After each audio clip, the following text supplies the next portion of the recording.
Hello everyone, welcome back to another episode of Sam's Financial Corner. And today we're going to talk about a topic that I don't think a lot of people talk about. That little hair.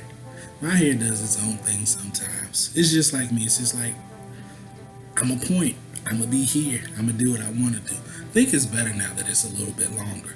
But I digress. I'm sorry. Let's get into today's video. And I want to talk about something that a lot of people don't really talk about, and it's not something you hear a lot of people say, but it's something I want to talk about. And the topic of today's video is, what is autopilot personal finance, and is it a bad thing? So let me take a moment to define what autopilot personal finance is. Autopilot personal finance is when your financial moves are on autopilot. So for example, your job, you have a certain amount going to a savings account. Retirement, you have a certain amount going here. You may have another savings account, there's money that goes there. You may have another IRA. You may have, let's say you invest in, you have real estate. The things are, you have these financial events happening and they're just on autopilot. Is it a bad thing? Absolutely not. Because you got to start somewhere and you're doing something. So autopilot personal finance, the main benefit is consistency. It's on autopilot. You don't have to think about it. It's just a transaction that happens. You may even set up your investments that way. I know through Cash App you can do that, where you can set it up however you want to make additional investments. Nothing wrong with that, and it's great. And let me say this. I think I said it, but I'll say it again. I just want to make sure, I really want to make sure I drive this point home. Consistency is the best thing you can do when it comes to creating the financial life that you want. It really isn't about how much you do, it's about being consistent. It really reminds me of the story of the tortoise and the hare. The hare was like, whatever, man, I got this. I'm faster than you, blah, blah, blah. And so what did the hare do? Oh, I got time. And then the tortoise was the one that finished the race. Why? Because it was consistent. Sometimes in our lives, we're the hare.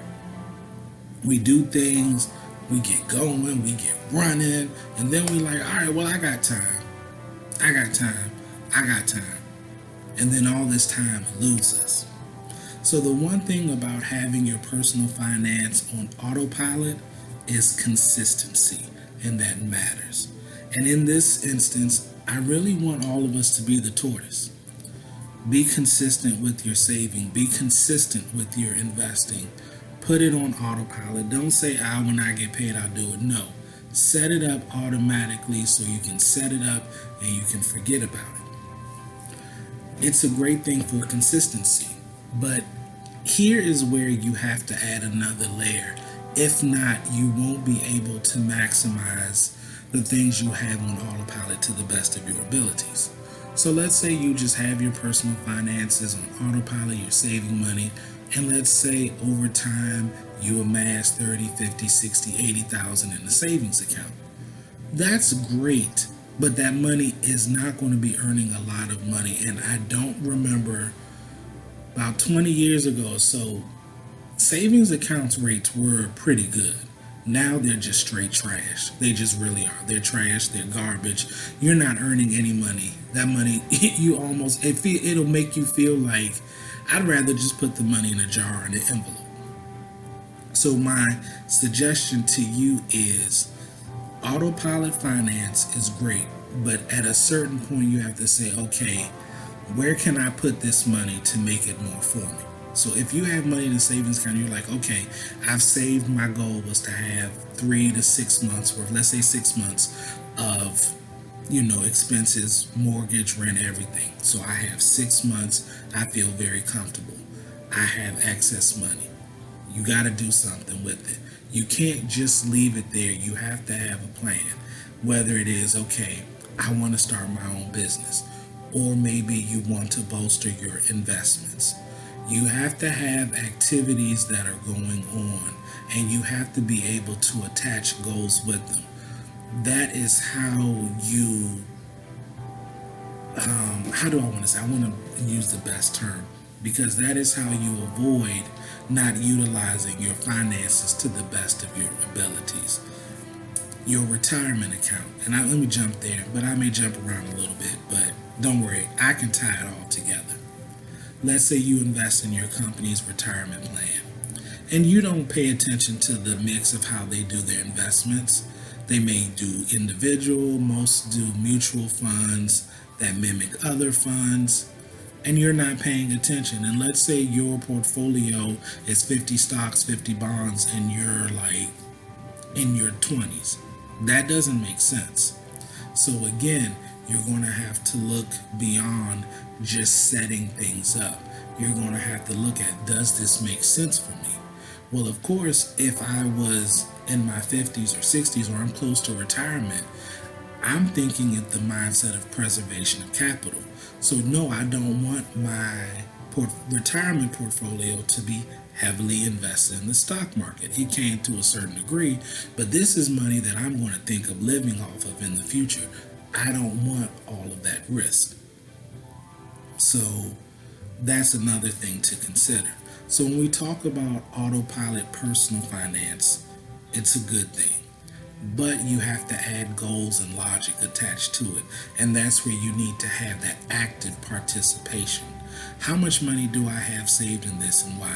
Okay, I got this a travel account, but I don't need to have 15,000 in it for my travel needs. I never spend that much. I don't need it. So I should be thinking, okay, where can I take this money and utilize it for my benefit? Is there a debt I need to pay? Do I need to bolster savings? What can I use this money for? Do I want to maybe invest in Bitcoin or cryptocurrencies? Or do I want to look at investing in emerging markets? What I want you to understand is autopilot is great, but think about what you need to do and what you want to do. You have to add logic and you have to add critical thinking skills. Otherwise, while you're doing something that's great, you won't be utilizing it to the best of your abilities. And I hope this video makes sense for you all as you begin the process of establishing your savings accounts and doing all the things you need to do. You have to start thinking about, okay, I have this. Have I reached my goal? If you didn't set a goal, you need to set a goal. You need to always set a goal when it comes to your money, because just doing the action without setting a goal won't give you any attachment to it. And you need to have that attachment to it. Okay, this is my goal and I'm working to achieve it. And once I've achieved my goal, you can save beyond that. There's nothing wrong with that. But does it make sense to have this money in this account? Do I need to have $20,000 in my checking account? Do I use it as bragging rights to say I have this amount? For my cash needs, does this make sense? If it does, then that's fine. You leave it there. But if not, then put it someplace where it can work for you. It doesn't make sense to have that amount in an account if it's not earning enough interest for you where you can put this money elsewhere and grow it into more. You always want to put yourself, especially financially, in a place that benefits you. All right, so that's the end of today's video. Please like, comment, subscribe. Thank you all for watching, and I will see you all in the next video. Take care. Bye-bye.